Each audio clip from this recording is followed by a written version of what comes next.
एक चीज़ जब पुलिस वाले ने कहा कि आप मर्द होते तो वर्दी पहनते, तो आप उस वीडियो को देखना, ये सिर्फ हंसते हुए मुस्कुरा रहे थे उस समय। मैंने एफआईआर हो जाती है, मुकदमा हो जाता है। सवाल ये भी हो जाता है कि क्या अब टीचर्स डर जाएंगे, पीछे हट जाएंगे अपने आंदोलन से, या आंदोलन एक बड़ा रूप लेगा?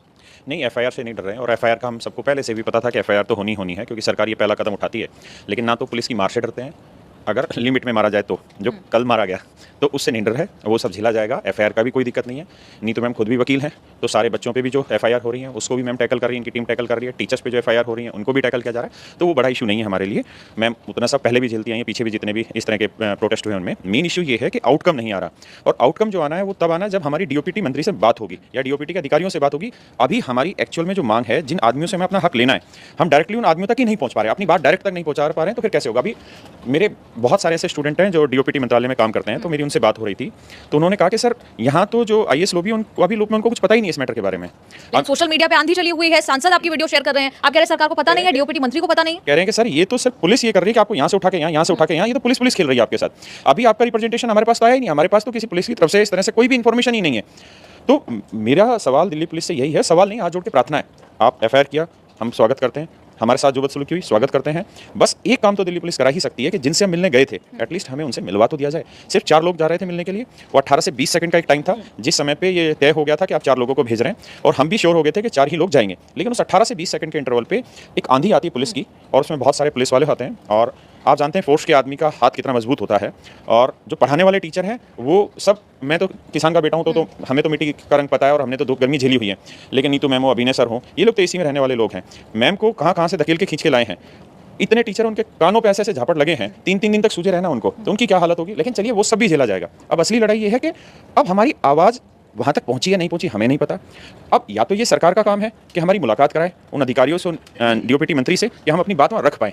तो अभी तो हम अपने आंदोलन के बिल्कुल आरंभिक चरण पे भी ठीक से नहीं पहुंचे हैं, तो आंदोलन आगे कहाँ जाएगा वो तो बहुत देर में हम बता पाएंगे, जब हमारे सामने हमारी सारी सिचुएशन क्लियर हो जाए। लेकिन अभी तो हम ये कह रहे हैं कि अभी हमारा रिप्रेजेंटेशन डीओपीटी मंत्री के सामने तो जाए, कम से कम मांग रखने में क्या ही बिगड़ जाएगा सरकार का। नीतू मैम, क्योंकि फंडिंग लेके कंपनी चलाते, लेकिन क्योंकि बच्चों के खिलाफ आवाज नहीं उठा पाते, इन्वेस्टर का इंटरफेरेंस आ जाता। ये सब चीजें त्यागने के बाद भी अब आवाज भी ना उठाएं तो क्या करें?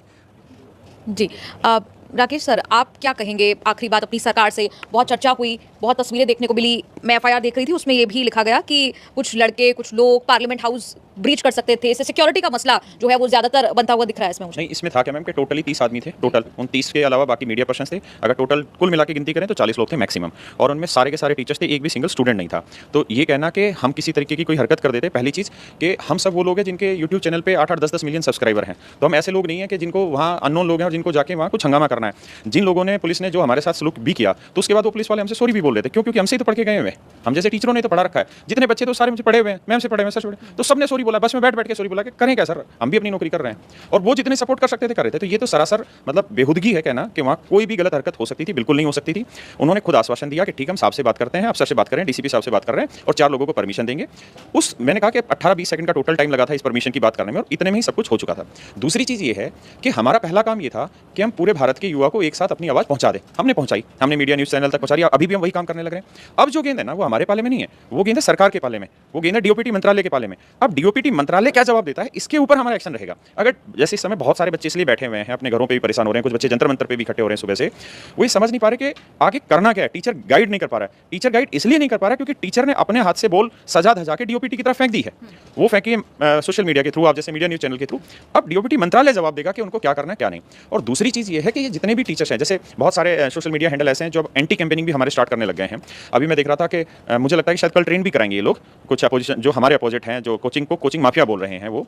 तो उन सबको हम ये कहना चाहते हैं कि जितने भी लोग ये प्रोटेस्ट में थे ना, ये एक भी सिंगल ऐसी कंपनी नहीं थी जो फंडेड कंपनी हो, ये सारे वो लोग थे जो अपने दम पे पैदा हुए, जिन्होंने बिल्कुल जीरो से धीरे धीरे आगे बढ़े। और मैं खुद एक्साइज इंस्पेक्टर की पोस्ट पे सिलेक्टेड था, ठीक है, इसी भारत सरकार में सिलेक्टेड, उससे पहले दिल्ली सरकार में टीचर थे। तो हम वो नहीं है कि जो बिना किसी क्वालिफिकेशन के यहाँ बैठे हुए हैं।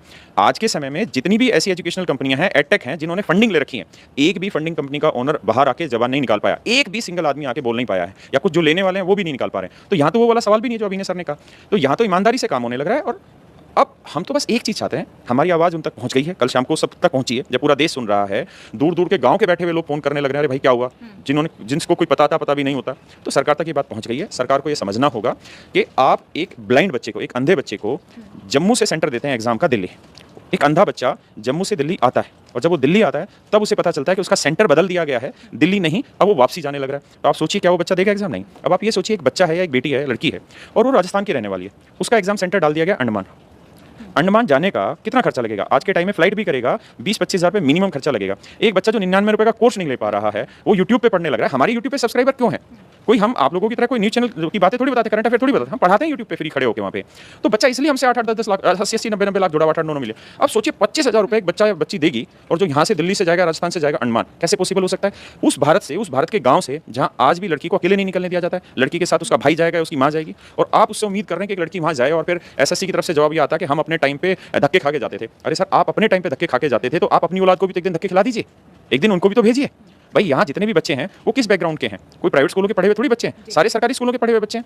तो अब इस चीज़ में तो मुझे लगता है कि कहीं से कहीं तक भी औचित्य नहीं है कि इसका कोई जवाब दिया जाए। अब जो हमारे अगेंस्ट कैंपेनिंग स्टार्ट होने लग रही कोचिंग माफिया, तो शायद उन लोगों को समझ नहीं आ रही कि अगर आप आज सही गलत की पकड़ नहीं कर पा रहे हैं तो फिर कब इस देश में सुधार होगा। और हम ही तो लोग हैं जो हमेशा बीजेपी करते आए हैं। हम ही लोगों को तो 2014 में उम्मीद थी कि 2013 में हमने आंदोलन किया इसी एसएससी के खिलाफ, जहाँ पेपर लीक होने की घटनाएं होने लग रही थी, तो हमें ये था कि मोदी जी आए हैं। मोदी जी हमेशा ये कहते थे मैं चाय बेच के आया, तो हमें पता था यार एक गरीब आदमी है, राहुल गांधी विदेश से आया, उसको क्या पता। लेकिन मोदी जी तो इसी देश के रहने वाले हैं, वो तो इसी गरीबी से उठ के आए हैं। तो हमें लगता था कि शायद मोदी जी तुरंत पहचानते होंगे कि इस गरीब को दिक्कत है और गरीबी को दूर करना और इन बच्चों को समस्या है। आप ये देखिए, रेलवे के ऊपर मैंने आपके साथ डिस्कशन किया। अब 28 जुलाई को कोर्ट ने क्या आदेश दे दिया कि अब रेलवे ग्रुप डी की जो वैकेंसी थी उसके ऊपर कोर्ट ने लगा दिया स्टे। कैट के पास वापसी भेज दिया मुद्दा। किसकी कमी से चला गया? रेलवे मंत्री के, ना रेलवे डिपार्टमेंट की वजह से चला गया। अब आप मुझे बताइए ये बच्चे कहाँ जाए? थोड़े बहुत बच्चों ने फॉर्म नहीं भर के ना 1.25 करोड़ बच्चे फॉर्म भरे बैठे हैं। अब वो बच्चे किसी ना किसी दिन तो गुस्सा फूटेगा, कहाँ जाएंगे वो बच्चे? उस दिन कौन कोचिंग माफिया आएगा? किसकी गलती थी? आपने पहले आईटीआई अलाउ किया, बाद में आपने आईटीआई को छोड़ के 10th भी अलाउ कर दिया। अब उस हाईकोर्ट में केस चला गया, हाईकोर्ट ने स्टे लगा दिया। अब उसकी डिमांड कौन उठाएगा? आपको क्या लगता है कि आपने किसी बच्चे को इस तरह से बुलाया? शायद वो प्रोसेस भी नहीं हो सकता बच्चों को बुलाने। आप टीचर्स को ही तो बुला सकते हैं जो उनको रिप्रेजेंट करते हैं। अगर आप टीचर्स को बुला रहे तो हम कोचिंग माफिया कैसे हुए?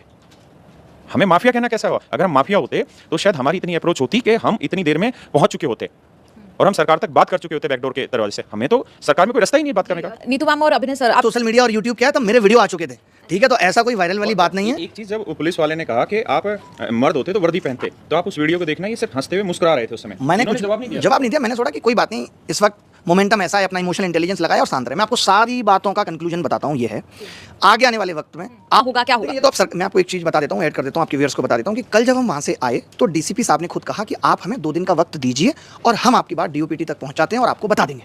तो हमारा भी वही है कि ठीक है, आप वक्त मांग रहे हैं तो 2 दिन और सही, तो 2 दिन बाद फिर देखेंगे। तो ऐसा कुछ नहीं है कि हम लोगों का काम या आंदोलन करना है और हम इसके लिए कोई स्कीम बनाते हैं। नहीं, दिमाग में आया, बच्चों के साथ गलत हुआ, इमोशंस आए, यूट्यूब पे आके दिखा दिए, फिर चलो चल के बात कर लेते हैं, यही होता है। हम कोई विपक्ष तो है नहीं। खैर, विपक्ष से हमारा कंपैरिजन करना भी गलत होगा क्योंकि विपक्ष भी कम गिरा हुआ नहीं है। अगर विपक्ष ने अपनी भूमिका ठीक तरीके से निभाई होती, आज एफर्ट डाले होते कि हम भी एक स्ट्रॉन्ग विपक्ष बन सकें, तो शायद मोदी जी भी इसी चीज़ का फायदा उठा रहे हैं कि विपक्ष मजबूत नहीं है, विपक्ष में ही आपस में फूट है, वो लोग सवाल उठा ही नहीं पाते हैं। तो ये सब चीज़ें हैं। बाकी ठीक है, वक्त बदलता है और फिर बदलेगा और हम लोग, हिम्मत कभी नहीं हारी, अब तक जीवन में नहीं हारी। हम सब लगभग वहाँ से आए हैं जो जगह डाउनफॉल के भी नीचे से शुरू होती है। तो हमें ऐसा नहीं कि हमसे कोई कुछ छीन सकता है या कोई कुछ छीन लेगा। अगर शायद भगत सिंह, राजगुरु और गांधी साहब ने भी यही बात सोची होती तो आज हम आज़ाद देश के नागरिक नहीं होते। तो इसलिए हम लोगों को होप है कि अच्छा जरूर होगा कुछ। पहले भी हम लोगों ने बहुत सारे रिफॉर्म्स लेके आए, हिम्मत नहीं हारी, तभी शायद सीजीएल 2024 का रिजल्ट एक दिन पहले रिवाइज करना पड़ा था एसएससी को। तो हिम्मत रखनी चाहिए। बच्चों से भी यही कहूँगा कि समस्याएं हैं, सबको दिख रही हैं, सरकार को दिखाना और उन पर काम कराना हमारी प्राथमिकता है। धन्यवाद जी, बहुत